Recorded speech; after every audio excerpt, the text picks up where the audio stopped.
Welcome to the RAG Podcast, the weekly show where I interview recruitment owners who are prepared to tell their unique story of growth. This is all in aid of helping future and existing recruitment businesses who are looking to do similar things. Now, growth means different things to different people. So by tuning in every week, you're no doubt going to find information that's relevant to you. On this week's episode, I'm joined by Jamie Trevett. Jamie is the founder of Just Construction and was on the show in mid-2022 when his business was circa 25 people, all in the UK.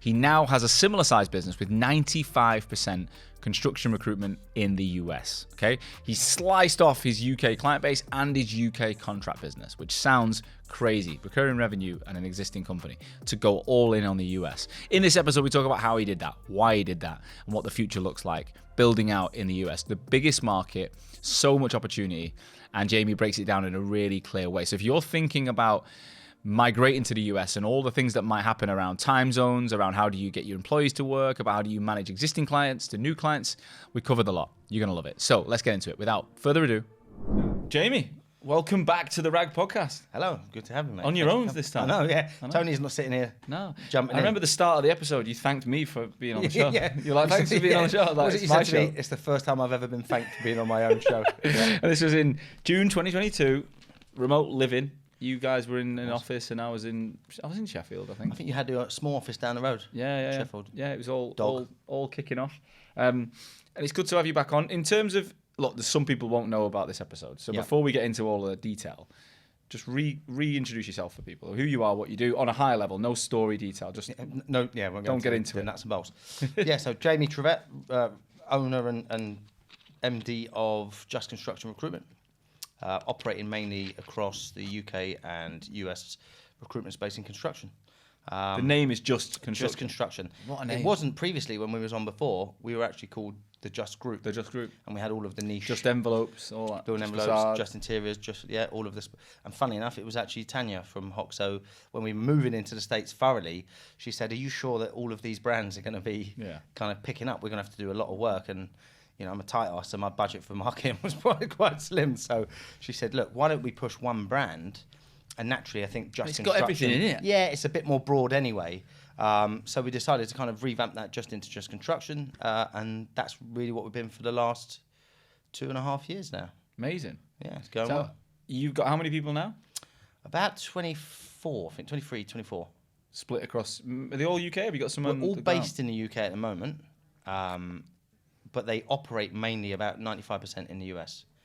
And that transition's happened probably over the last 18 months. Yeah. So on that last show, you and Tony were together. You'd had a previous founder together, Alan, and it was like you and Tony now were taking it to the next level. So let's just pick up from there, I think. Like what was going on in 2022, in the summer of 2022? So 2022, I think obviously back of COVID, everybody was where they were. Business was going strong. I think we were completely, probably about 95% the other way in the UK. That's what we'd been for the best part of 12 years, or 10 years, I think it was back then. And we decided that, you know, ultimately some things needed to change because the industry was playing up. Margins were getting squeezed. We were operating across perm and temp and interim, and it was just a bit of a ball ache, to be fair, mate. And we decided to transition the business into probably something that's a bit more manageable day to day. The margins in contract were getting absolutely squeezed. So we decided to kind of push away the contract side and focus on... Really? Yeah, what Tony and I do really well, which probably isn't a wise idea if you're ever thinking about selling your business, right? Because your multipliers get absolutely annihilated. You start every month on zero, right? Exactly, yeah. So when did you make that change of contract? That was 2023, September. Before America, was it?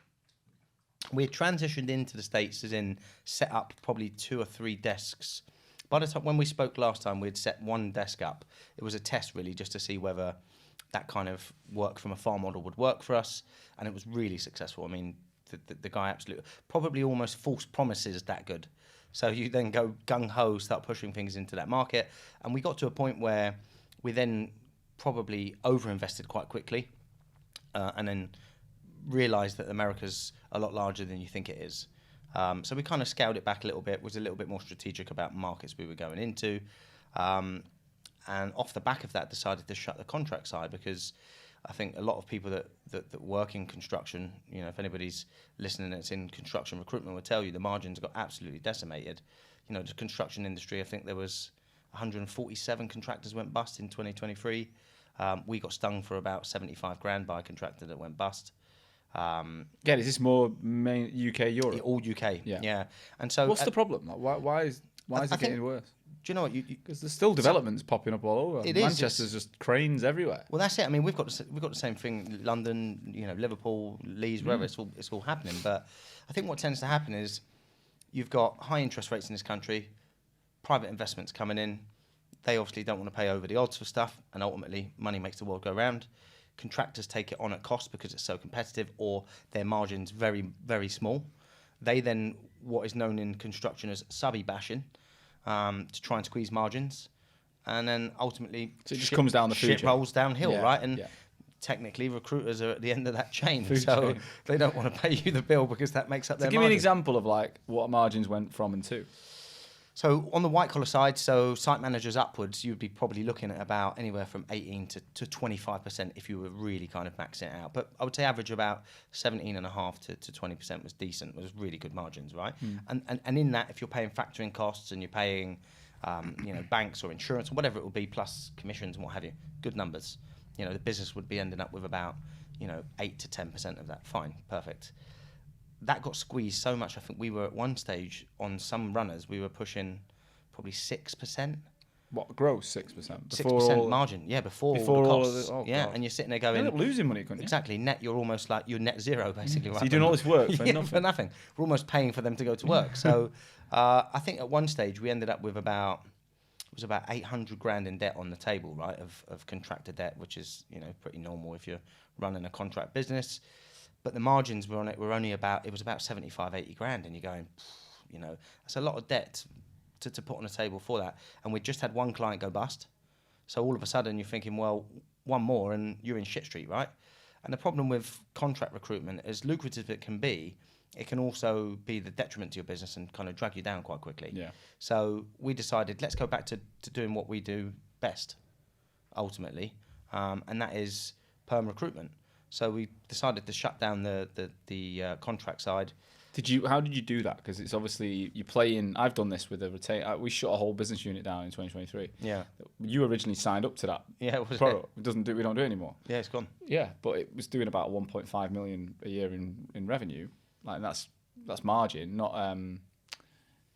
turnover. But we didn't want to do it anymore. But all the contracts end at such different times. And you've got a team. That cut-off point, you've got a team servicing it. We were like, it was like a death by 1,000 cuts because you were like, I need this many people to get me through this period, and then I've got to let them go, knowing that the people still here are probably going to work out that they're going to go. It was horrible. It is. Do you have any of that, or did you just say stop recruiting and then we'll just let it? I think the one thing with recruitment is you've always got that option to sell the book, right? It wasn't necessarily an option that we'd thought about doing beforehand. You know, initially, look, you get the team in, you have that conversation and say, look, this is where the market is. They can all see the writing on the wall. Numbers are dropping, margins are getting squeezed, commissions are terrible. So we had the frank and honest conversation that we always do in our business and be honest and say, look, this is what the plan is. What are your thoughts? You know, unless somebody's going to come up with something miraculous, then, you know, the business needs to make decisions. So we shut it down quite quickly. You know, one thing that we've always done in the business is if we decide that something's got to go, then it's got to go. So I think it was in a space of about a week, we'd almost like said to the team, right, this is what's going to happen. You know, they were happy to leave, some of them. Others, basically, it just is what it is. That's just the nature of the beast. And one of the guys we wanted to keep, he actually preferred to stay contract. We offered him a perm job. He left, and where he landed, he actually asked us if he could buy it. So, yeah, you know, not gonna have qualms with that. Just get that problem straight off of my books. Do you make any money though? Is it? We did. We basically got the margin back. So it was wasn't massive. I think we sold because we'd whittled some of it down. They just wanted the ongoing runners, right? So I think we paid. I think it was about 15, 20 grand. I think we sold it for, maybe slightly less. And that was fine because it was only about 12, 15 runners by that stage. And it was a case of, look, take them off. We can kind of close that side. They would have made a little bit of profit. Exactly. We can shut down the old factoring facilities, get that all off the business and then focus on core business. And that was really what we did. So when did that happen? That was 2023 September. Right. So a year after we did the interview. Yeah. And how did that impact headcount? Because surely It did. We shut down the whole division. Yeah, I think that probably knocked off I think we were about 24, probably about 25, 26 by then. I think we shut probably about 8, 9 people left, including obviously the back office, compliance, all the rest of it. And it just has that knock-on effect, right? And you then, when you're in cut mode, as you know, in your own business, you start looking at a few other things and underperformers and stuff. And we just kind of whittled it back to about, I think it was about 15 people, strong billers and whatnot, and said, right, well, let's just focus again on what's the core business of what we do. And at that stage, we'd had some successes already in the States. And we'd had probably about 25%, 30% of the business were operating in the States and doing good numbers, right? And anybody that's doing this transition at the moment will have this same problem. You've got your UK recruiters that are sitting there and they're doing well. They might have good clients, what have you, right? They see the US guys going in and they think, yeah, fine, whatever, it's not a problem. They haven't got clients. As soon as that ball starts rolling and they see the number hit the board and they go, hold on, how much was that? And the guy's like, that's one deal. And it's like, we're doing deals for like $40,000 for a placement. And people are going, that's taken me a whole month basically to produce that kind of number. And so what happened in the business, we had that shift of people saying, I want a piece of that pie. And we knew that was coming. We'd already strategized for that. Luckily enough, we'd built a hiring plan to move into the States. But, Rome's not built in a day. And, you're having to say to these people, look, you've got a client base here. This isn't going to be just walk and switch a light on and all of a sudden you're making loads of money. But they wanted to do it, and we slowly made that transition over into the States. So did you genuinely stop working with a UK client? Yeah. How did that feel? Liberating in some aspects because, the market in construction in the UK has probably been on a decline for a few years. I think there's been issues in that market for a while. And the margins on one side, the contract element, fine.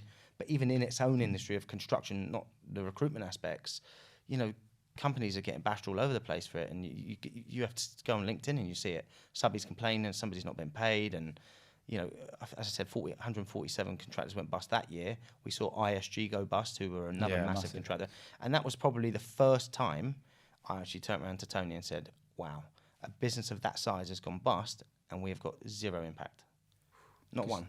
Every single one, Carillion, all of the others, we felt something. Well, we had PSR on the show, didn't I? James Sanders, and he had loads of money in that. Yeah, I was going to say, probably a couple of million on the table for some of these businesses. And we actually had a guy that worked for us on the contract side, who the business he came from, when a company called Michael J. Lonsdale went bust, they were probably 100 years old or something along those lines, mechanical and electrical contractor. They went bust and they owed them 1.6 million, or something along those lines. And you're like, how do you have that conversation with yourself and say, I'm going to pull myself out of that shit, right? Yep. And the one thing that, sit there and pat myself on the back, I've been doing this for a long time. One thing I've always been good at is seeing where trends are going, right? You know what's happening, you can see it in the numbers. And what I've learned to do over the years is to kind of pull away from the emotion, to separate yourself from the business, so to speak. And that took a long, long time. And then you're just looking at it objectively and saying, well, we need to make a decision. And ultimately, that's my job. My job is to make sure that this business functions, because people always assume that you and the business are all one entity. Technically, you are when you're starting up, but we're not a startup anymore. No. You've almost got to pull away from that and say, well, my job is to protect this entity that pays for everybody, and including me and everybody else. So, we just kind of got really good at making decisions quite quickly. And how did the relationship with Tony go? Was he completely on board with everything there? Yeah, I mean, look, Tony and I make decisions together. We always have. I think it's one of those situations that you sit down, you assess it, and numbers paint the picture for you, don't you, really? And you can see if one team, your contract team's suffering and margins are getting hit, payment terms are stretching as long as you can imagine. The writing's on the wall. What about perm payment terms and getting paid? Obviously, the same companies, right? So, they come from two different budgets. This is always the beauty of it. Does the contractors still hire perm people? Or is it the contract side comes from the project budget, so that's done by the QSs and the people on site, right? And their job in its entirety is to make sure that they make money on the project. So the centralised budget, where it's recruitment for perm, comes from HR. Yeah, they just pay their bills. Not all of them, of course not, but in the majority of the time, you're getting paid. Our payment terms on average are about 16 days. It's not bad. Even in the States, you know, we've Well, kind the of States has got less notice periods as well. 2 weeks, and you don't even have to give that. That's almost like a gesture of goodwill. I couldn't believe the They sales don't take cycle. Christmas off though, do they? They have like one No, day. it's 1 day. Fucking nuts. And we're off for like 13 days. I just couldn't believe when I started hearing this phrase PTO, and I'm like, what's that? And then you're like, I paid time off, and I was like, right? And they're like, that's a just big holiday. thing over there. Yeah, They're yeah. like, we get PTO in this company. I'm Yeah, like, well, that's just a yeah. fucking norm, isn't it? Yeah, it was 20-day standard here. You know, Yeah. some companies, if you're not offering, you know, we offer unlimited holidays. Do you know what? The still. one thing I didn't realize about the US is the tax laws are a lot better for like in not every state, obviously, but I think you've got to earn in the UK. If you earn 3 times the average worker, you pay the highest rate of tax. Yeah. Whereas in America, it's, on most states, it's 8 times. Yeah, it is. Yeah. So they do give. Obviously, it's not Dubai and the Middle East, but it's still leaning into that capitalist, you know, higher 100%. supporting the people that are making the money. And you see that, I think, if you look at the kind of transition of the movement of people, the transition of people from what have been technically the larger states, California, you know, New York, they're all moving down to the southeast, either Texas or Florida. Because the tax laws are 100%, yeah. So in Texas... But what about, there's obviously construction everywhere though, right? Yeah. But so for us, again, if you're working contractors, then it's different because you're having to pay all of those taxes and take those into margin. Whereas on the permanent side, it makes no difference to us because we don't pay tax. We're not paying a tax there because it's the permanent employees, right? The difference will be is once we're... But attracting people permanent to those states will be easier, right? 100%, If you, yeah. you go and find the work in those states. Much easier. Yeah. You know, I would say most of our business is in that southeast of the states. Texas, we've got a massive presence. We're actually in the process of setting up an office there. So talk me through how you actually have gone about landing and expanding in America. Like, what have you actually done? So, I mean, look, from start point, it's like setting up any single market that you want to set up. You look at that market, you understand who the players are, you understand, you know, the rates, the pay rates, the types of people that are there. I mean, look, nowadays, data analytics tools, LinkedIn, Insights, all that it tells you, right? So the analogy I always use is LinkedIn Insights tells you where to fish. You've then got your other tools that you then use to fish, right? So if you've got the ability, sound crazy, as a fisherman, so to speak, a good recruiter. I'm getting some fish tonight. Well, there you go. Then you know that you're able to kind of go into any market really and sell to a point. So the initial thing is that construction doesn't change. So I'll give you an example, right? Facades, which is like the glazing outside of a building, right? That doesn't change here or in the States. The technical competencies of that product still need to be the same. Keep it dry, winding, all the rest of it.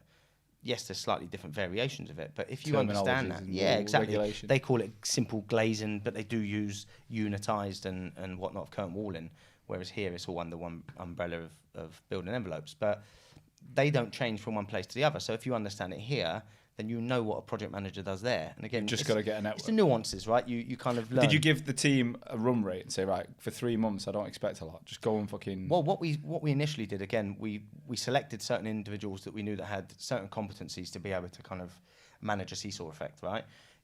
You'd be stupid to sit there again, as I said, yeah, don't worry about all UK clients. We're just going straight in, you know, Wild West, let's go. So we basically took 2 or 3, well, it was one guy, 2 of them, they kind of did the seesaw approach, handed off their UK stuff as they started making traction. And once you've then established the principle, it's then a case of saying, okay, well, where's the investment piece need to go? Where's the money flowing? Where's the people moving?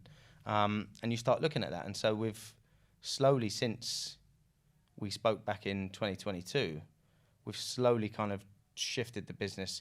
It was quite slow until 2024, early 2024, where we sat there and said, look, the UK market for us, and I'm not sitting there saying that there's probably some good contract recruiters out there and that are making money. It just wasn't viable really for us. The margins were too low. Even on the perm side, the amount of money you're having to make in order to kind of pay for rising costs in this country were just excessive. So how long would you give a recruiter though if you're saying, right, go and hit the US? We know the fees are worth it, so we can hold on a bit. How long would you give them? Because they don't have a network, they don't have a client base. 3 months. Yeah, 3 months is standard. I think, like you said there, the sales cycle there is the best part of about 4 weeks. From in the UK, you're talking 8 to 12 weeks, right? It's 4 weeks there. You find somebody, they interview pretty quickly. They tend to make decisions quite rapid. Is it a candidate-driven market as well? Yeah, it always is. It always is. I mean, if you've got good product, so to speak, you're able to sell it. But also, it's about relationships. The one thing in the States that's it's very apparent it's all about relationships. You can go in, you can have a one-hit wonder, but if you make a fuck up, then you're basically out on your ear quite quickly. Whereas in the UK, there's a little bit of leeway and whatnot. Over there, they genuinely don't mess about, And it's not that they will tell you that. You just get ghosted. I mean, and it's happened to us, right? We make mistakes. We're like everybody else. You go over, you think you've kind of made the big time, and you get cocky recruiters on desk that think they're the bollocks, and they go and make silly mistakes. Give us an example. Let's start throwing some people under the bus here. No, you don't have to say their names. But we've had people. Done? So we've had a guy that basically picked up a client, did 2 deals with this client pretty quickly, and he did a good job in establishing the principles and a good relationship quite quickly. Mm-hmm. But for whatever reason, again, probably because it was such a short period of time, was not necessarily trying to headhunt from there. Was openly in a speaking conversation with people on LinkedIn, right? And regardless of how you frame it, and recruiters try to be smart these days and say, "Do you know anybody?" Right? Ultimately, we know what you're trying to do here, and that came to the forefront. And the client basically emailed me saying, "Listen, we're going to terminate your contract." And I was like, "Whoa, let's take a deep breath here." But there's the proof. This is what's happened. You can piss off, basically. And we were just like, and I've tried. We've since actually removed that person from the business, but. I've tried to rekindle that. They're not interested. No. Regardless. They will over time, Jamie. That's it. They'll listen to this. That's it. Hopefully. Look, I'm sorry. Take it back. I'm so sorry. Well, so over the last couple of years since we met, since we did the show, you've been playing a game of dropping contract, transition to the US, doing what you're best at, perm. Yeah. Like you say, I think one of the big things that's running through my head is the UK market that you've built your business on. Like, has been any impact from that? Like, people that you've built relationships with for 10, 20 years that are Jamie, like, what are you doing? Or like, not necessarily from that, but we've had relationships in this certainly here go sour, which is a shame, and that's probably for one or two reasons. I think we probably took our eye off the ball a little bit, and we didn't therefore nurture that relationship as much. And it's regrettable, right? Because there's a particular company, and I won't say no names, who I've known the owner. I actually placed him as a candidate twice years ago when I was actually on desk. Built up a very good relationship. I would say we're almost as friends, right? We'd go out and have beers together and shoot the shit or whatever on text and what have you. He then became a client. We went on exclusive. We made a lot of money together, and mistakes and everything else. But that then got handed off to somebody else for the last couple of years, and they probably didn't nurture that relationship like I would, because it was personal to me, right?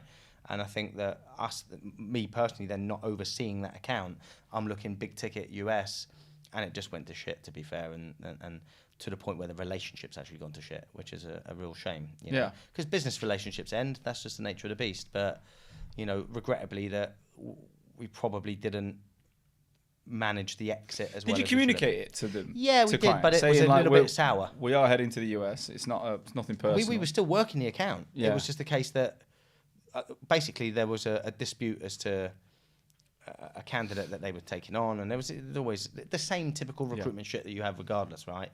And as I said, I didn't have my finger on the pulse, so the person that was managing the account has probably gone in quite heavy and hasn't really looked at this 10-year relationship. And you've only got to catch somebody on a bad day, you go in heavy, and it's like, you know what, I'll tell you what, back up, and everyone's having a bit of a tear up about it, and it just soured the relationship. So what we have seen is we've knocked back a lot of work. Certain desks, the MEP side, building services, we don't work in the UK really at all, because fees are low, competitive in the market. Competition is crazy. I think there's God knows how many agencies that operate in that market, but we still get clients coming to us saying, "Look, can you do this for us?" And it's just like, no. And dare I say, does it have an impact on your brand? Probably, but in a market where I don't want to say you don't care anymore, because that's of course. I think there's an element of, I don't know. I think it's quite cool that you're honest and say no as well, because you could say yeah, cool, and then you don't deliver. Do a shit job. Yeah, you're better off being straight up. Like, look, we're not going to be able to do that. Yeah, and it's. Yeah, I think so many people worry about what they're not going to get, or they're always so worried about what they're going to lose, rather than what they're going to gain. Do you know what I mean? Well, I actually remember something Amar said to me years ago. Do you remember when you guys come and did that promo stuff in our office? I don't think you came. Yeah, I remember. Yeah. You did that first ever video for us, and do you know what, that video still gets us consultants coming saying, "Oh, we love this video," right? And I always remember Amar said to me, so we were talking about filming initiations like every Friday, and it's been tradition for 14 years. Every Friday, whoever's the newest, if there's new starters in the business, they get up and do a song, do whatever. You got a minute basically to impress us, type of situation. And I was saying, don't know how I feel about kind of putting out on Instagram. And he said to me, but that's your brand. Like, surely you don't give a shit that people that, if they don't want to do that, don't want to be part of that type of culture of business, you don't want them here anyway. And I was like, I actually took that and thought that's actually a really honest way to think about it, right? And so I've kind of ran with that all the way through the process, even with clients. There's no point in me sitting there saying to you, yes, I can do all of this, Mr. Client, I'll take it on for you and, do a shit job. You're better off just saying, look, it's not for us anymore. We're moving on to we're going to the we're off to the we're promised stateside. Land. We're going. Just start changing your accent. Well, that's it. I can't. Just do it. Like, I'm so sorry, guys. Yeah. Like Phil Neville was on a video. I watched it yesterday. He's picking up the American twang out there. Phil Neville, he's like, in England, everyone thinks he sounds like an idiot. In America, he sounds posh and he's like Prince William or something. Yeah. But he's got an American twang. You just do it. I think so, maybe. We'll see. Say like... Well, we'll see once we open up the office. Great job, guys. Great job. That's it. Just turn into Trump. Well, you can see that going viral, can't you? Like this Steve McLaren type of video. Oh, God. How bad to get it done. He Dutch won it and then he... Joey Barton was worse in France. I see that, yeah. That's terrible. Well, Joey Barton. Have you ever seen his podcast? Like, he's on a podcast all over Instagram every day, and all he does is just say the most outrageous things. Slags people off. But he's like talking about how he wants to fight with Mark Hughes. I saw that today on Liam Tufts. I'm going to find him when he's 75 years old in Dubai. Yeah. He said, I told him in the change room, if I see you, I'm going to basically bash you. And you're 75 years old, you'll be on a beach in Dubai. You're sitting there going, well. It's going to be 1-1. Yeah, that's it. Yeah, it's going to be 1-1. I'm sitting there thinking, Mark Hughes doesn't. 75. He probably can still have a tear up, mate. Hughes is a strong man.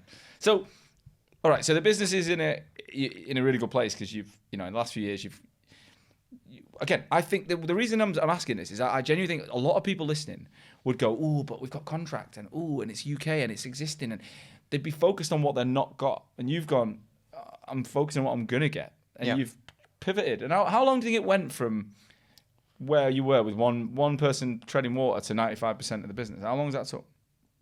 Probably about 18 months. It's not long. Well, in a 14-year business. It was probably about 12 months. 12 months before we made the decision that we were only going to keep. We've actually had a promotion in the business. We promoted a guy called Sean Everest who came into the business as a trainee. Strong name. He spells it terribly though. Oh, let's not get into that. We'll go there. And he basically come in as a trainee. 5 years later, he's a recruiter, a director for the UK, and he runs a small team.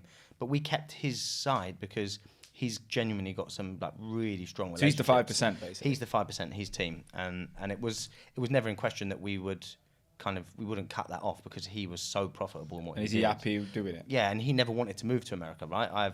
He still dabbles in and out of it because he's very good. So that's my next question around the working arrangements, the time zone. Yeah. Again, I've met loads of people who've grown in America, and they've done different methods. Like, what's worked for you? We found 10-7 we tend to work. So the US team come in at 10, and even then it's probably a bit early. East Coast. Yeah, because the market and we only work East Coast and Central because you can't work West Coast. No. I mean, we did when we first started, and we probably should have took the advice that somebody gave us when we went to a couple of different seminars or what have you, saying, don't underestimate how big America is. And you're like, listen, mate, I'm degree educated. Don't speak to me. I'm not fucking stupid. You're stupid. Yeah. 5 minutes later, you realise. Well, you got to fly for 4 hours across the country. Exactly. It's like going to Egypt. Exactly. That's what I mean. And you just forget that. And so we had clients in California, and we did some business with them, right? And they were like, "You guys are doing really well for us," but we're taking calls at 1 o'clock in the morning. Yeah, it's not worth it. And if you've got a life to live. Well, that's my point. The guys the guy that first transitioned over there, Ellis, has been with us 10 years this year. Exceptional recruiter, and he was the guy that first kind of broke through the mold into the States. And he's got kids, and he's making. And I just said, "Look, mate, that's just not viable. I don't want you to do that, regardless of how much money you make. Let's kind of rein that in." So we made that decision to say, look, let's just go Eastern and Central time, basically all the way up to So it's Chicago. 5 to 6 hours. 5 or 6 hours. Yeah. So 10's still early. It's 4 or 5 a.m. But this is the Did they beauty. do a lot of that, the LinkedIn admin Exactly. and So all we that? took the decision you're either ahead or you're behind, right? And technically, you're both, because you're ahead of the market opening, but you go to bed when they're still in operation. So, it's a mindset thing. And I said to the guys, you've got to almost try to get yourself out of that, what I'm missing, and utilize that time in the morning to absolutely be completely prepared. But they can go to the gym and they can have a bit more lie-in. Well, or that's you don't exactly have to it. get up. That's what I do. I mean, I've got 3 kids. I've got 3 boys now, right? Do the school run and all Well, that. that's it. I get up in the morning. I'm not rushing to go to the gym. I get up. The kids are jumping all over the place in bed, doing their milks. Have a bit of fun with the kids in the morning. Then I get dressed, put my gym gear on. I know it doesn't look like it, but I actually do go. More mental than physical, clearly. And ultimately, just go and enjoy it. And then by the time I get to work, I'm in that fresh state of mind, right? I'm not rushing to get to work. And then you've obviously squared it that you're not going to be there till 7 at night. Yeah, well, I'm there. I work Monday, Tuesday, Thursday, Friday. Monday, Tuesday, Thursday, I work US hours. Wednesday, my wife goes to Pilates, so you've got to make concessions, right? So I do the UK hours, or kind of any hours that shift in that area. And then Friday, we don't work. Recruitment's recruitment, right? Doesn't matter what you do. We don't want to impact people's lives. We said this on the last time we were on a podcast. It's very much about having that work-life balance, and we try our best to not, even working in America with the treasures and stuff that it promises, to not go overboard. It's not worth the treasure if you lose what's important. And exactly that. And I think you've got to be. So what do you do on a Friday? We finish. Everybody works UK hours, 8 till 3 o'clock. But sometimes the business shuts at 12 o'clock. If they've hit certain metrics, that's it. Shut the doors as it was previously. And people can reply or whatever if they want to email. We've got nowadays. I mean, you've got unified communication systems, right? Although we're having completely trouble with a new one we've just joined up to. I mean, it's so bad. But ultimately, once it levels out, you've got eSIMs and stuff now where you're able to take phone calls and texts and emails. You don't have to be at your desk. No, you don't. So they tend to work, and we tend to find that Fridays, if everybody's in the pub together having a few beers or what have you, on the work group, we just see deals getting done, and you're like, fucking lovely. I'll take that, right? I'm sitting at home with the kids, and deals are getting done still. So it's been a really interesting kind of transition from here into America. Obviously, the aim when we first came on 2 years ago, whenever it was 2.5 years ago, I actually said, I listened to it again last night, and I said, our plan for the next 3 years is we're going to open up an office and da-da-da. Shit's not linear, right? It doesn't ever go how you plan it. Plus, we were probably naive in our approach to think that we were going to go in there so quickly, dominate a market, and then just take it over, right? Doesn't happen. The cautious approach, there's obviously a lot of legalities as to getting into the States, where you're going, there's so many moving parts. And we wanted to do it in a really cautious manner and do it properly without having to take on investment, right? Lots of businesses that go into the States and expand, well, fine. I mean, if that's the owner's decisions, that they're probably, if they've got their own money to do it, great. If they're taking on investment, great. We decided that we wanted to do it organically and do it right and not put the business at risk. So with that said, everything's running pretty well now. You said you like it out there, and do you want to get out there? We are at this point in the process. I've actually interviewed people out there. I've interviewed 3 people. I've got a guy that's at a kind of director level that's going to technically run. Is it anyone from England you're sending, or no? So I've got guys that will send over, but boots on the ground first will be 2 or 3 people that are already over. How do you feel about that? Like, they're not culturally your business, are they? Yeah, I mean, you've got to be a little bit risk aware, knowing that these people aren't exactly what the cultural fit that you would expect. But I guess you've always got to take risks in business, right? But we're kind of juggling 2 things, and I won't go into too much detail about it. But we've got somebody that actually wants to buy the business. We weren't necessarily for sale, but they've come in. They want even without the contract revenue. Yeah, they've sit there and thank you, Tanya, but they love the brand, right? The brand's the brand. It says exactly what it is on the tin. Yeah. They're a large construction recruitment business, and they basically want to enter into the States. We've already got a footprint there. We're clearly of a size where it's not going to cost them stupid amounts of money to get in, plus, like you say, with contract. But it's quicker than doing it all exactly. yourself. And ultimately, they then part of that agreement is they want me to move to the States. I'm interrupting today's episode to talk about our sponsor, Atlas, the only AI-first recruitment platform on the market. Now, imagine you had a genuine assistant following you around, listening to everything you said on the phone or in meetings, and then doing all the admin for you that you don't want to do. Well, that is actually possible now through Atlas CRM. It's the only platform with fully integrated AI, so there's no note-taking whatsoever and no need to buy any additional software. Now, they've got so many amazing features. Specifically, you can search beyond CVs. Okay, so all your interviews are added to the powerful search platform. And if a candidate mentions their experience on the phone or whatever, let's say they use React JS, JavaScript, this will be searchable for you if you use the keyword React. So it's not just searching CVs, it's searching every single communication touchpoint you've had with that person ever. Go to www.recruitwithatlas.com/therag and sign up on that page. All right, let's get back to the show. How does your wife and family think? Do you know what? It's one of those things that we've discussed at length because it's been ongoing as these things are for the last 3 months. And she's not adverse to it. I mean, I wouldn't suggest that she's sitting there going, yeehaw, let's go, right? But she's open to the idea if, let's be honest, if the deal's right? It's not necessarily just about money. It's about what does that lifestyle look like there, you know? Would you go to Texas? Yeah. Austin, because we're Everyone already says in that it's amazing conversation. living Austin's supposed to be, it's supposed to be like California, really, Texas, right? I'm not a fan of the Miami weather. No. It's too humid, Well, rains and all the time. I've got clients in all across Florida. pisses And down obviously Florida. well, and they have massive Yeah, it's hurricanes flying always through. got it, yeah. Texas is meant to be more stable, isn't it? It is. I think, look, they get the backlash in the Gulf of America, as it's now called, and they get some of the weather coming through. But Austin, oddly enough, seems to be. It gets very hot in the summer, but it seems to be quite sound across. And you can drive to I think it's like 8 hours to Colorado in That's the what I desert, mean. in the snow and in the mountains and stuff. Yeah, Yeah. why not? So it's an option on the table at the moment. We'll see how those Would you only do it negotiations pan if there's a sale, or would you do it for the business regardless? We're going to go into America regardless. That's happening. Yeah. Because But that you, was the though, plan but you're before moving. these come on board. But I'm not. If they don't come on board, I'm not going to go because it's not a necessity.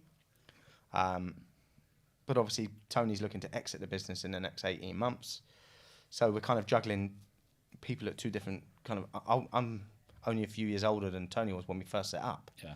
You know, he's 54, I think he is now, and you know, look, recruitment's one of those industries that if it's done well, you can make a lot of money, and we've done okay, and he's able to kind of sit there and say, you know what? Does he need this deal though for him to realise that? I don't think he necessarily. Look, everybody do it needs internally money, right? between you, if not. Yeah, no, agreed. We've already agreed a structure that will work. If this doesn't happen, as I said, this kind of come from left field, Yeah. right? We weren't looking for exit or anything along the lines. He was exiting, but we were kind of planning that anyway. So yeah, we're kind of juggling two things: his exit in the next 18 months, so it's coming, and also moving into the States. So you know, we've got a strategy that we're going to get into the States. Hopefully, I've had at least a year or so with that before Tony goes, right? What does Tony do versus what you do? So mine's more commercial, operational, but that's changed a little bit because I've kind of put in operations managers and everything else. His is very much the training development side, kind of managing the sales floor, doing all the pipelines, kind of ensuring that the sales function's still kind of progressing. Mine's more strategic of where it's headed. We almost use the analogy, he's pushing from the bottom, I'm pulling from the top. That's kind of the approach to it. And that really suits our skill sets really as people as well, because he's much more nurturing and although as he's getting older, he's getting a bit more fiery, right? But again, he's got 18 months to build that skill set in the business. Well, that's what we've identified a few people in the business that we put through leadership training. Well, obviously, Sean's become a director in the business in the last sort of 6 months. We've identified a few other people in the business that have got good management skills about them. We've actually hired a lady into the business whose background is excellent. You know, it's early days, but we're thinking that she's going to be superb for the business. So I'm building that team around me that when he goes, you're never going to have Tony's skill set in a business, but if I can... Slice it and dice it. Exactly. That's my aim. And all three of them provide different things. And Tony's son's actually the operations manager for the business, so I'm kind of working with him to hand off all of the strategic stuff over the next 18 months. because my aim is to push more commercial, right? I want to be. Yeah, and you've joined the boardroom with us, and you're working with Tanya, and you've just hired in South Africa, and I have, two it's all, people, It's all starting to move. They've been amazing. I think, actually had a marketeer join yesterday through one of the other your clients in there. They've been great. I'll shout them out. I'll remote recruit. They've been great. Emily's been fantastic. Had a good old laugh with her today, actually. She's a character, Emily. Oh, man. I've got a video I'll show you after this when we had our first call together, and it's just hysterical. Was she in a car? No. Yeah, she's always in a car. In a boardroom, I saw that the first time I ever saw her, she's in a car. But we were just pissing ourselves laughing. And one of those things, it's on screen, so it's quite weird. But every time I kept looking at her, she would make me laugh again. And we genuinely laughed for about 10 minutes. Yeah, and I had her, one of the girls that works with her was almost like we need to wrap this call up. But we hadn't even discussed anything. We were just still just laughing. But yeah, it was. They've been great. Having an EA on board, I was always skeptical about hiring one. But it's been a transition. It's only been 2 weeks, but amazing what they give you back. I'm not the most organised person, never have been, right? But having somebody that's sitting there almost feeding you the information when you need it, it just makes you look much better, right? Are they? What is she? Is it a she? Yeah. Yeah. What's she responsible for then? How would she manage the day? So she manages all of the diaries for mainly for me and Tony. Sean's different because he's on desk. She manages all of our diaries. She manages all of the stuff that you would have an office manager do as well, but not necessarily the ones in the business.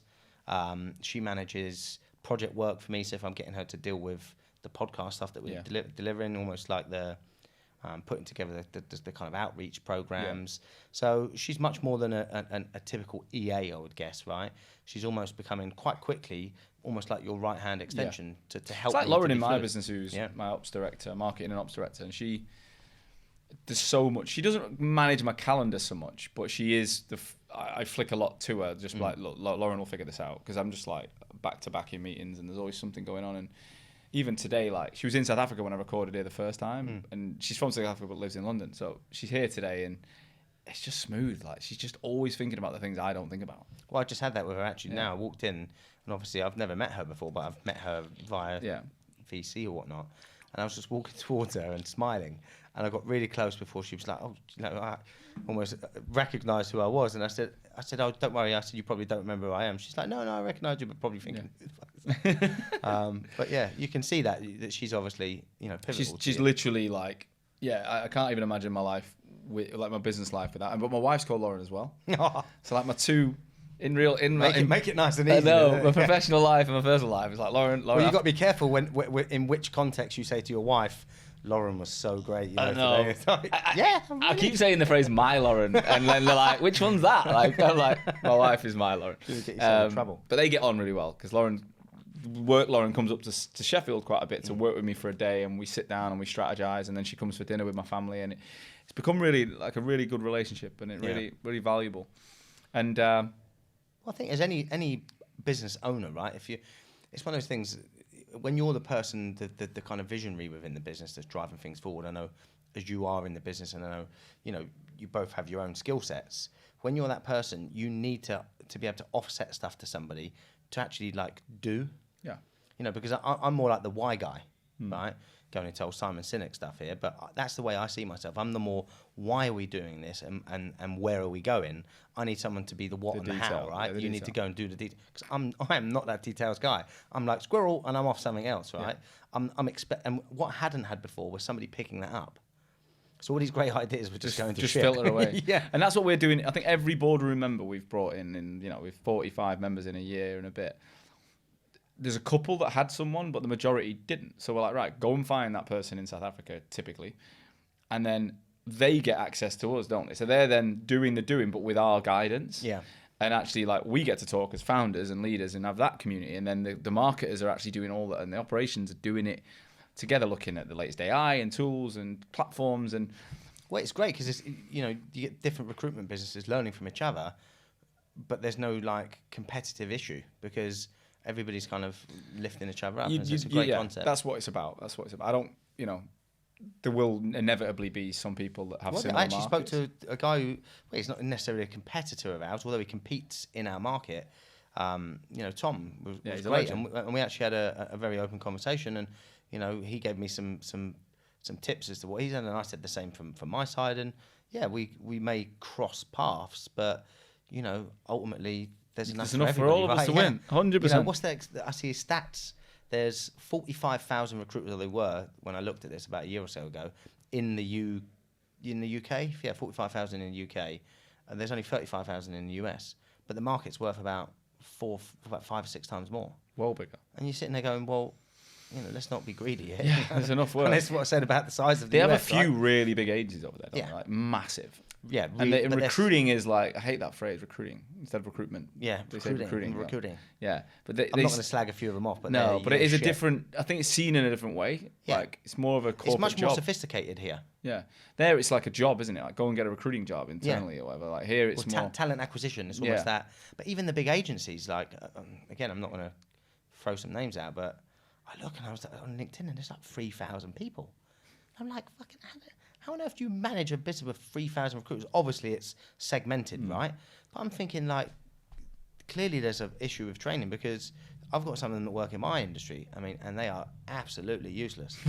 I mean, useless. But that's great because it makes us look so good. Yeah. And genuinely, when we get like we provide something to clients, clients are like, "Oh my god, this is exactly what I'm looking for." So you can do the American accent. Yeah, yeah. Well, trust me, I've got many accents, my friend. I can do loads. But they're looking at it and they're like, you know, you guys know exactly what we do, and we're like, yes, we're specialists at what we do. Like, when we train people, we put them onto that desk.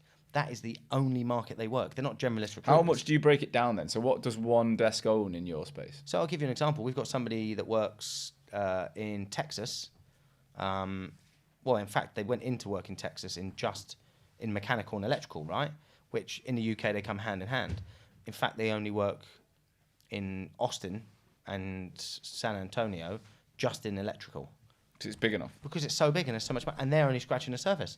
I've got 2 guys, a guy and a resourcer that work together in Florida, but they technically work Tampa electrical, and they're kind of just touching into the And mechanical you're not even space. scratching the surface. No, are you? and that's the point. There's so much to be done, but we're, you know, You're in a really good space. 'Cause I'm talking a lot at the moment about AI, and I think I genuinely think like the biggest roadblock coming for recruitment companies is the amount of automation in your clients or in recruiters' clients that they're not going to hire at the same pace they have because they're going to automate and they're going to shed. But I think in construction, well, this is why we're quite lucky because it's physical, an industry, isn't it? It's like, well, this is the beauty, right? And I said this you're to not Tony going to before. automate a building being built. You I can't, don't well, think they can do it, but it's still slow, right? Yeah. But the beauty for us is we work with the management side, so yes, you can automate stuff. It's more tools being given to those people. You're never going to replace a project manager, for instance, that's managing a project because it's a physical thing, and that person moves from one position as in the office to the site, and those sites move from project to project to project. So it's not like, you know, tech, for instance. It's all online. You know, it doesn't matter where you are, as you see it now. You've got recruiters that are global and what have you, so they will be impacted faster. I think you're in a much more protected sector. Yeah, and I think, look, we're all going to have issues with how AI is going to affect the markets that we operate in. But I think construction's probably one that's probably going to be filtered into slower. Is that why you got into it 15, 20 years It was. ago? I mean, You I just thought saw about this AI. coming. I actually watched Judgment Day, Terminator, and I thought, you know what? One day I'm going to go into construction recruitment and I'll be safe. Fucking sound. That's it. I'm going to become a barber. I think everyone's going to want their hair cut. Well, that's the point. You can't. Well, they'd be automated. Just get them like me. You're just sitting there and it'll just go one done. Yeah, but it'll look like this. Yeah. Not everyone needs an haircut like me. They want a bit of a scissors over like the North comb. Korea, we could all have like 1 or 5 haircuts, and that's about it, right? What the fuck are we talking about? This has gone off I kilter. love it. This is what I knew I was going to enjoy this episode. So, where are we at now then? So we're 95% there. You're up in the air as to whether or not you're going to sell this business. You've got Tony, who's got 18 months. He's going regardless. You're trying to get people on the ground, externals, and then how many people are you going to send over from the UK in an probably ideal 2 or scenario? 3. Ideally, I wanted to send a few others, but there was one guy I specifically wanted to go and him to be that focal point to build around. But you know, you've got to accept that people have got lives here, and you know, he's at that age where he's wanting to buy a house and settle down with his missus and kids and stuff, and you have to respect that. And so we fired him. No, I'm joking. You know, we've kind of, I say transitioned the plans. We've actually kind of re-strategized and said, okay, well, he can still do that same thing here in the UK. the difference is he's just not going to be part of that. This is what I was thinking then. How do you manage the team being in America, and what's the benefit of them being there? And then how do you stop them from cannibalizing each other? So I guess you segment markets. Yeah. So what we've decided to do, the guy that we're bringing on board comes from more of a civils background. So he's more engineering than construction. And the aim is ultimately that we will start first off building that around him. And the person that we send over, we've got 1 or 2 guys that are going to come from the UK over. They operate MEP. So there's no clash between those guys, and there's no clash between what he does in comparison to what we do now. So the aim would be that we will then look at the markets, probably continue to grow very small in the UK in terms of desks here operating into the States. Doesn't make sense. It doesn't make sense. Unless exactly. Financially might be better. Well, and that's the point. I mean, you've got to weigh up those 2 things, and anybody that's doing this kind of transition Salaries model are big now, aren't they? Yeah. What you're looking at for a recruiter? In Austin, I think the average is about 50, 55K. You're talking a bog standard, like run-of-the-mill recruiter. You know, numbers. For a senior consultant, you're probably about 80 grand. Wow. In the UK, a senior consultant, 30, 35 grand. That's not changed, has it? No.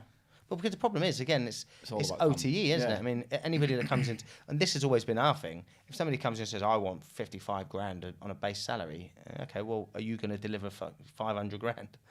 Because your OTE, mate, once you get there, is going to, you know, and the recruitment industry technically pays out about 33 to 35% OTE. That's basically what you want to be looking at in order for the business to make money. And yeah, I think if you're paying salaries that are ridiculous, then you're going to go over that, right? That's the problem you're going to have in the US. Now, for us, we would prefer to just kind of roll out our business strategy and structure exactly the same over there, but it's not the same market. Yeah. So you're going to have to pay larger fees. Obviously, you've got over there 401ks, you've got to pay healthcare, you know, various different tax structures. 401k is like national insurance, pension. Yeah, it's pension. So similar to ours, but it's obviously probably larger there. You're then looking at, as I said, like more private health care, and some people are going to want family on it, and blah, blah, blah, so it's going to cost more money. I think you've got to have that element of flex over there. But the salaries are so expensive that you're almost then having to What would you expect someone to bill? If they're coming in with all that cost, that might be 80 to 100k a year, what are you expecting they're going to have to do? I'm expecting anywhere between probably 500 to $1 million.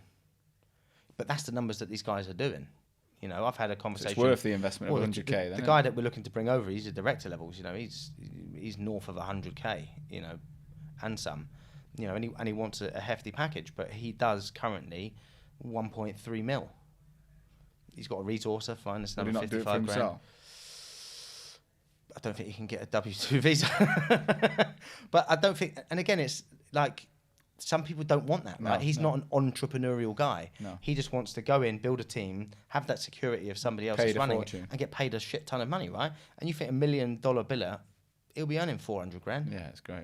I mean, if I could earn 400 grand just doing a job, not having to sleepless nights when shit's going wrong, well, you bet your bottom dollar that's what I'm going to do, right? Because not only am I earning 400 grand, you can't get rid of me because I'm earning 400 grand, right? So you're safe as houses there. Yeah. And ultimately he leaves, fucks off and goes to the pub and doesn't worry about, whilst I'm sitting there going, yeah, hold on, we need to be budgeting and worrying. So yeah, it's an interesting prospect, but the strategy is to certainly push into the States, because the one thing that you're never going to get here is that time frame. And you can't ask people to be working, you know, 12 till 10 at night. It's just not. But how are you going to stagger that then? Like, that is, have you got a plan? Yeah, so I mean, the aim is that we will continue here in the UK to operate exactly how we are. The US, you know, ultimately they will just operate a normal day. They'll go in at 7 because they But would you blend like teams when have 1 or 2 people in each location? I think resources and stuff over there. Because then you think like, yeah, because if I had a senior consultant here and he's like, I'm going to bed now, go and do the fucking work. 100%. Yeah. So that's exactly what the plan will be. Build that around the guy who's coming in, because he's got all the expertise there and he's bringing in a bit of a team. The guy that we move over there, he's young, but he's very good.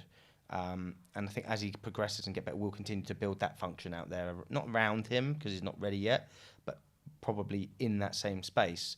And then from the UK, we will then probably, and the aim is to get an academy structure going quite quickly over there, and then those guys will support the UK business.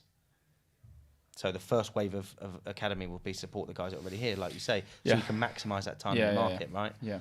That's the aim, and without paying crazy salaries to everybody, because I think the business would go tits up pretty quickly if you're not careful. But again, I think AI might be the solution to the resource role in the next couple of years. Like, it can be. I mean, technology, you've got to be careful in recruitment. And look, I'm very much a tech savvy person in recruitment, right? I've always been quite heavy on the tech and at the forefront of seeing these new techs coming in. And I've tested loads of them. And the one thing that they always tend to do, look, if you're in IT recruitment or you're in something that's skills based, it's easy. And I genuinely, and I won't say any of these companies' names, but I've tested pretty much about 80% of the stuff that's on the market and actually done demos and stuff. Yeah. Every time they come on, they're always showing, oh, here, look, and it's always C++ and blah, blah, blah. It's all IT stuff, right? That's skills based. That's so easy to find. We're looking at experience. Try and find a construction person in facades that's got this, that, and that, and their systems go, meow. I think they'll get there though. Well, of course they will. They'll, And when they do, obviously, go in. No, but I think bring it on. I'm thinking like the role of that American that you're already thinking is expensive and it's it's got all that shit that comes with it. You'd have your British person facing it, and then you'd have one or two AI agents around them that are working 24/7, 400 calls a day, having genuine conversations. Like you say, that stuff you showed me there. I mean, Jesus, if you've got an that's AI it, that's no? interactive and it's making decisions on the fly. Well, I talked to Chat. Do you talk to ChatGPT? Yeah. Do you talk to it though? Have a conversation. No. Can you do that? Yeah, I'll show you now. I do it all the time. I mean, funny enough, after we had that conversation on the boardroom, one of the guys on there was saying that they use it because they've programmed it, and I was like, of course you can. So I've actually. Well, I'm not going to go into my business stuff, right? But I'll show you my fitness stuff because I do go to the gym and try. So I've got a personal trainer now that's in ChatGPT, right? So if I say, right, if I go here, listen. So hopefully it'll work. Are you there? Yes, I'm here. Let me know what you need. Were you able to get the workout plan, or do you want me to try another way to provide it as a document? I love the fact that he actually sounds so, like a... What I'd like you to do is have a look at the fact that I've been in Dubai for the last week and I've not trained at all, and consider how can I ramp back up the weight training without necessarily going straight in where I was, because I'm genuinely feeling weaker. I'm feeling a bit tired. Coming back from a week off training, especially after traveling, can make you feel weaker, sluggish, and not quite in sync with your usual strength levels. That's completely normal. And the key is not to jump straight back into where you left off, but to ramp up smartly so you regain momentum without burning out or risking injury. How to ease back into training after a week off. 1, reduce load and volume for week 1. Do you know what's amazing about that, right? Did you hear the way he spoke? Small stutters, like an average person. And it's calm. Yeah. Look, I think almost ChatGPT is like syllables. There's way better like bespoke solutions where you can put in so much, and they keep learning. And I think people don't realize they'll be phoning you candidates, they'll be getting CVs, they'll be qualifying times, rates, and all that. They'll be doing all that work for you. Oh yeah, I mean, don't get me wrong. The technology that's being produced will be great, but the problem with it is how do you make it cheap enough to actually then be cheaper than a 50k salary?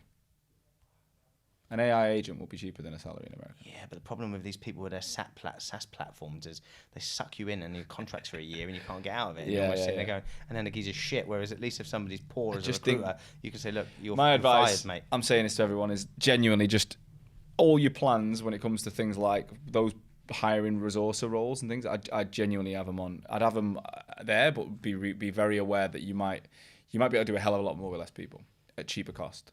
But yeah, I mean, I say that to everyone will be doing it. There's a rolling joke in the office. I always say to people, well, I tell you what, when we have a poor week, it's like, you know what, I could get AI to do this shit. Yeah. And it's true. You could. You could get AI that's going to sync up. I think the client relationship role where you're like, hey, John, how's it going? Like, how's your wife? And blah, blah, blah.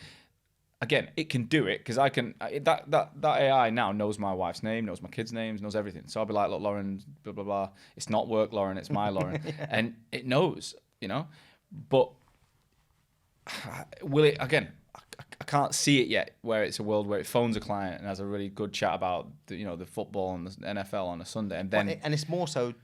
Is the client happy to engage with an AI? Yeah. That's the problem. I think once you cross that threshold in tech where I'll give you an example. COVID, right?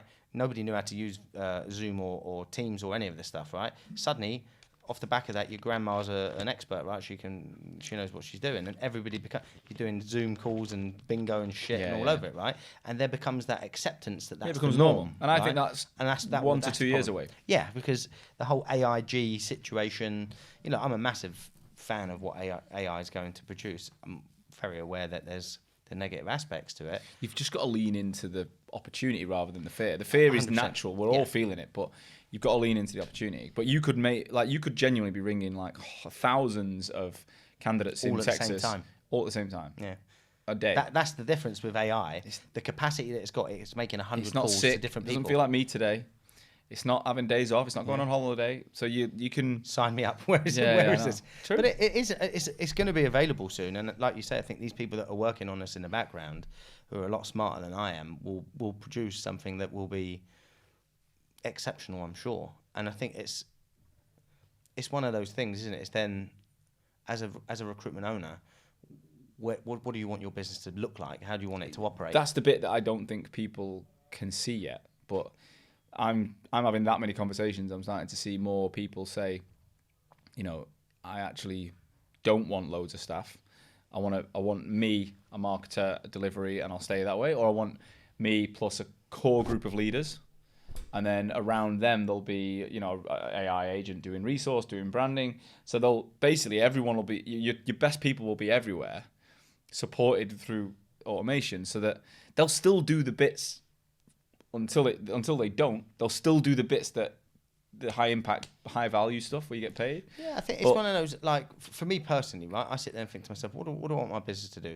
I want it to be as efficient as it possibly can be, but I don't want to take away the human touch. And also, for me as a person who feeds off of other people's energy, I want to be in and around people, right? And I think, look, there's always going to come that cross point in your business whereby you've got to make operational decisions. Do you use note takers on your calls? I do. Do you know what? Only recently. I think we recommended. Absolute game changer. But if you think about it, like before I started using Fathom, I wouldn't have believed the notes would be that good. Yeah. I would have been like, I should have used Fathom. Tanya told me about it afterwards. Yeah. I use a paid one, Firefly. It's very good and it does a lot more. But Fathom, we pay for it as well. Like, you get the paid product. But the point being, it's like, how insane are the notes at the speed? it's incredible.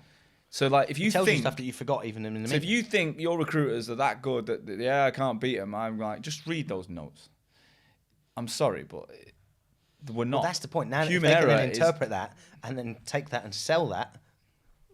Human error is just like so apparent when you've got these things. Like, they don't make mistakes. Like, the amount of calls I will have and go, fuck, what did I say again? Yeah, it's all there. the time. It's done. But again, I would love to say it's a world where a leaner team are powered to do more. I think that's going to happen. But it might be that you end up having 50 recruiters, all powered by AI agents, and you're doing 50 times the revenue. Like, there might be, but there's definitely a lot of fear at the larger agency size at the minute, because they're like, fuck, we've got insane costs, insane offices, and we've got a load of middle managers not billing. And it's like you've got you, but if you had 15 of you, then I'll be getting AI. You'd be worried, wouldn't you? I think look, business is business, and again, it all depends on your business objectives, right? For me personally, I'm not a greedy person. No, I've always been. Anyone that tells you that it's not about money is a liar, because it's always about money. That's a number one rule of recruitment when you speak to somebody. It's about holiday. No, it's not. It's about the money, because I tell you, if I give you a 10 grand pay drop, you're not going to take this job. So, yes, it's about money, and you want to make sure that you've got financial security as a business owner, and that comes with, yes, if you can reduce costs, but do I do that at the detriment of people, right? And I think we go back to, I think it was in the 70s, there was a Harvard professor that basically brought up the concept of shareholder value, right? Completely changed business forever. So previously, businesses used to work for the people, or the people that work for the business worked for the people. That's how it worked. Shareholder value came around, and all of a sudden we're talking about Wall Street, we're talking about costs, and so now you see it, slash 5,000 jobs, slash 10,000, that's 10,000 families that have been hammered, right? Is that right? And look, AI is basically going to do both of those things. You're going to have to upskill, because it's going to make so many things better, but it's also going to come at the detriment of people. 100%. And I think that's the decision you've got to make. I think for me, I would always look to have a combination. I like the tradition of recruitment, sales, picking up the phone, speaking to people, but I've always been a technologist, is that the correct word? Anyway, somebody that loves technology, because if it can make you more efficient and do things better than a human being, then I would be stupid to sit here saying to you, I'm all about the people, because you get that combination. We're in a position now where it's like the agricultural and industrial age. At some point, there was 300 men ploughing a field, and the next day a tractor turned up, and 299 were gone. But 299 didn't die. They then sold tractors and built tractors and logistically moved the tractors and built the parts and did all. So AI is going to change, but apparently... Or they ploughed more fields with more tractors. Yeah, but apparently it's going to create more... There's going to be a net positive in the amount of jobs that come out of AI than the amount of jobs that are going to go. Has been. It's just going to be a reskilling exercise. People are going to have to go, fuck, what am I going to do next? Well, and actually, there'll be more people going into trades. There'll be more people going into physical things. Not everyone's going to go to university as they were, and... I think that's where you're going to see a massive shift. So you're still going to win, aren't you? Construction. I just hope that AI can come in and, score some goals for Arsenal. That'd be great, wouldn't it? That'd be great, because I tell you, we're shit. Maybe we can make an AI Pep and then he doesn't have to leave. I mean, I'm not sure I want him to stay this year. Do you know what? I was going to ask you that question. Is it? Yeah. No, we love him. I think genuinely, like any business, like any performance. It comes to every good. Again, thing I don't comes to an think end. City. I think we just need to go again. I don't think he's gonna. I think he'll sign another contract, mate, and I think he'll be You're another. about to get relegated, though, aren't you? So we'll worry about that. Oh well, that ain't gonna happen. No, of course it's not. I'm on record saying that. There's too much cash, mate. Again, the thing is, as a City fan, right? How do you win that argument? Because if we win, we bought it, and if we lose, we're cheaters. So we're cheaters no matter what. Yeah. So you've got to stand there with your blue shirt on, giving it all the Barry. We don't care. Take Millwall's approach. Yeah, maybe. Yeah, that's the way to go about it. Just don't care, because look, the rules of Have you seen the interest-free loans though that are being targeted from Arsenal, Liverpool, and Man United? Of course there is. Yeah, well, and that's just my point. It's exactly the same. All it is it's a different it's way looking around at rules and saying, okay, well, how do we get around that? It's the same principle of any business in the whole of this country sits there and says, how do I get around paying that tax bill? Because nobody wants to pay the tax. It's the same principle. If I can get a leg up, F1 does it on a day-to-day basis, right? Oh yeah, that part says we can't use this type of aerodynamics, but it doesn't say we can't use this. Yeah. So here you go, engineers, produce that. It's a loophole, and that's loophole after loophole. The fact of the matter is, and it pains me to say it because it's been at the detriment of Arsenal as well, but fair play to Man City. They obviously saw a loophole and they pushed through it. At the end of the day, you shut the loophole, you say fair play, Charlie, and you move on. Sitting there dragging back 10 years of football history and saying, it's ridiculous. We will see, but again, AI Pep is exciting. Well, we're taking. Don't need to leave. You can work for all. Sorry, Arteta. I love you, mate, but you got to go. We're taking AI Pep. Pep AI Ideola. Jamie, I knew I'd enjoy today. I knew. You nearly quit on me. You nearly wobbled on me. Guys, anyone listening? Jamie tried to pull out of the show yesterday, and I said no. Get your quarter zip on. Get your bloody cowboy. Get your cowboy boots on. I swear to God, I sat there, put this on this morning, and I was like, fucking hell. Every time I see somebody criticising recruiters, they're always saying the recruiter three-quarter zip up. And I sit there thinking, look, the pair of us are wearing them as well. Who cares? Yeah. You got your blue suede shoes on. You're looking the part. You made it, and it was worth it. It was a good chat. It was worth it. Thanks. Look, if anyone's listened, and I imagine amongst all the nonsense we spoke about, I mean that career, value in there somewhere. The career of it was really my favourite.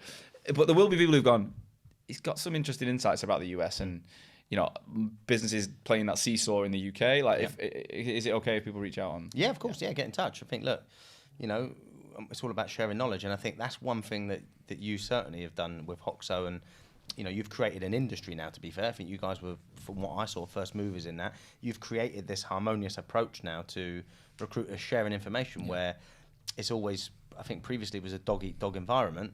It's much more now collaborative, and the boardroom, for instance, is great. People sharing ideas and hopefully all scratching each other's back. That's the aim. If someone wants to come and scratch my back, I'm more than happy. Well, let's get you on in a couple of years. Yeah. Or it might be an AI version. Well, hopefully an AI version with a cowboy hat. Yeah, that'll be that. Top man. Good man. Appreciate it. Thank you as always for listening to today's show. I truly hope that you got value from it. Honestly, it's the only reason I take time every week to ensure that my audience, you guys, future and existing recruitment owners, you're learning from each other to make this industry that I love so much stronger. And today's episode is brought to you by my business, Hoxo. I'm the CEO and founder, and we're on a mission to help brand recruitment agencies and their people better. I want to help people have the tools to stand out in the most competitive markets in the world. So I'll see you again next week with another episode. Catch you soon.